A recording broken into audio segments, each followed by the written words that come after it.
Oh my god. You try to go.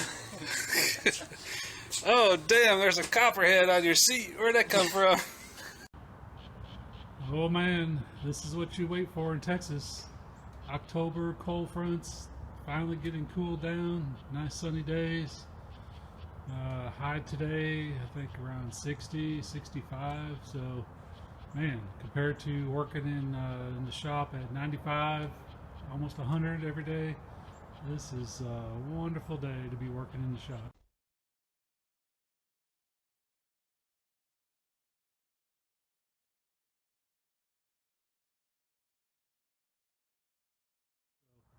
Finally back over here on the Chrysler 300. I was working on trying to get this exhaust manifold put on. My first attempt didn't work out so well because this little exhaust pipe gasket that I originally had in the first gasket kit that I bought was too small. So I guess it wasn't for this high performance motor. It had a smaller diameter hole in the middle, and the space between the holes was too small and wouldn't fit in there. Of course, I didn't realize that until I was already trying to assemble it and put the bolts in there underneath the car, which is always the way it works. I should have test fitted it first before I put the damn thing in there. But now I know I got the right gasket. Also, I did some research and talked to some other Mopar guys that these old 440s don't need a gasket between the exhaust manifold and the head. When I pulled this thing off and didn't find a gasket between the head and the exhaust manifold, I was like, what the hell? I mean, I'm thinking, why would you assemble this thing together with no gasket? But it turns out that the Mopar guys say that this thing doesn't need it unless one of the two parts are warped and is causing a leak. But there was no leak around it. It was sealed up tight between those two machine surfaces, so that's pretty remarkable to me. I mean, I've never seen that in any Ford or Chevrolet like that. So I don't know. I guess chalk it up to the Mopar Chrysler guys for machining this thing to a super high tolerance. But anyway, I'm gonna put this back in here and get it bolted up, and I've got the radiator all filled up and ready to go. So once I get this on, I could actually start it, but I want to do one more thing before that, and that's to put in this new gas tank that I received. So I ordered this new gas tank, and actually this is for a B body car. This is a C body Chrysler 300, and the gas tanks for these things are, I think it's 29 gallons, but they're expensive. They're like almost $400 for the damn gas tank, and that's not even counting the sending unit and everything else. So I was told by some other fellow Dodge guys that you can actually put this B body gas tank in there, and I went ahead and ordered the sending unit, and I got the little rubber donut that goes between the filler neck and the gas tank, and hopefully with some slight modifications I can get that thing put in here and get it hooked up and can start running this thing off from a gas tank rather than off from a gas bottle. So that'll be a big improvement. And let's see, and of course still messing around with they need to mess around with the brakes and get that straightened out. There's still some issues there, so I have to pull some of the lines loose and see if I can get some fluid through those, but we'll figure that out after we get it up and running. So I'm excited to get this exhaust manifold on there, and then get this gas tank in and be able to actually run it without it overheating, and won't have any exhaust leak. Hopefully won't have any more freeze plugs coming out. Hopefully we got the bad ones all taken care of, and we'll be able to drive this thing around a little bit more, and then try to figure out also, I forgot, there's some type of a leak on the transmission lines going to the radiator. So that's something I'll have to address as well once I kind of can get it up and running, get the rear wheels jacked up and put it in drive, and try to figure out where this fluid is coming from underneath. So it's belching out quite a bit whenever you try to drive it. But anyway, we'll get to that when that comes. So let me get this exhaust manifold put in, and we'll move on from there. Okay, so on the Chrysler 300, when I bought it, it didn't have a gas tank or the filler neck, and I haven't been able to find the filler neck anywhere. So And we'll see if I'm going to rob this one off in this 69 GTO gas tank that's trashed, and hopefully I can cut it off, and hopefully it's the correct diameter, so we'll see. So that's what I'm going to do, is I'm going to sawzall this thing off here and try to figure out if it's the right diameter and see if I can make it fit into the Chrysler 300. So I might get a little Pontiac in the Chrysler. Alright, so let's see what it looks like. So the sawzall, of course, hacked it off quick.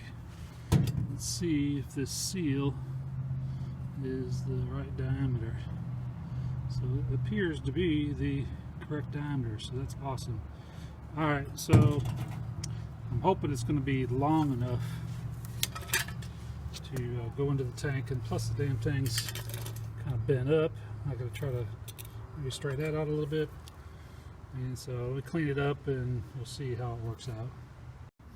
Alright, so I got the end of this thing cleaned up and got the gasket, fits on there nice. Now the issue I have is it has a locking gas cap on there, so I'm going to take a cutting wheel and try to cut it up and get it off of there as best I can, so without tearing up the end of the filler neck. Alright, see how it goes. Well, I hacked it up 4 different directions with the cutting wheel, and let's see if I can break this thing off from here. We'll give it a try. May have to cut on it some more, but who knows. Well, if you've ever tried to break into a locking gas cap, let me tell you, it is not any fun. So, sawzall, grinder, chisel, screwdrivers. Finally got it beat up enough to where I could get the tabs pushed down where it'd come out. But good thing is I didn't tear up the end of the fuel neck, so hopefully this thing's going to work, and we'll give it a shot and see. So if you ever run across a locking gas cap, don't fuck with it. They're too hard to get off. Alright, here's my eBay special gas tank, made in Taiwan. Comes, I bought the sending unit for it also. Comes with the locking ring and gasket, and so did the tank, so I have an extra set there. So I'm going to put this sending unit inside and lock it in, and then we'll see how our filler neck should go on this other end just fine. So this tank is I think 19 gallons opposed to the C body. So this is for a B body Dodge. The C body Chrysler 300 has, like, I think a 29 gallon tank. So I'm gonna give up 10 gallons, but that don't really matter. I'm not gonna be driving that far anyway. I don't need that kind of range, but should work out. Looks like the shape is right. We'll see how it fits up in there. I'm gonna go ahead and put the sending unit in, and we'll then check it out. Alright, we've been doing a lot of work on this old Chrysler 300, 68 model. Finally got it up, started. Hopefully got enough gas in the tank today to let it run for a little while.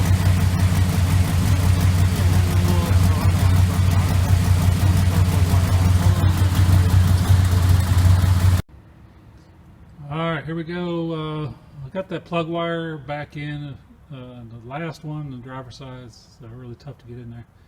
But while I was messing with that, letting the engine cool down, decided to go ahead and get the power steering pump put back in.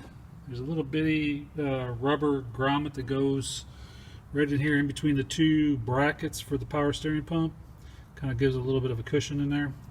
The reason why I took it off to begin with is that when I went to run it one time, the belt started flopping all over the place like it was going to come off.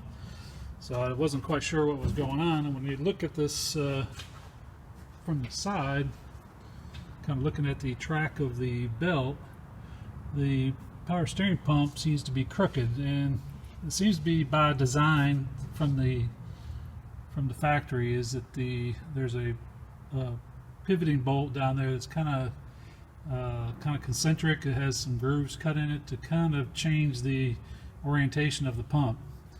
Not really sure what the reason is behind that. It's kind of a screwy setup the way it is, because it's like 2 brackets together with a little bit of kind of a weird play in between them, and a little rubber grommet in there to kind of cushion it a little bit. And but anyway, we'll see how it works. I got it back in there, and we'll go from there. So don't hate me. I painted the valve covers forward blue. Got the correct turquoise blue on order, but it's been on back order, and so I can't paint them the correct color because of that. But that'll be coming eventually once I get that paint in.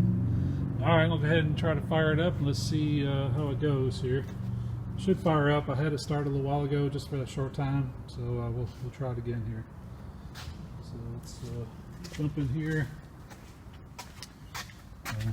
Still no seats in here. Kind of reach in here and see if we can get it to fire.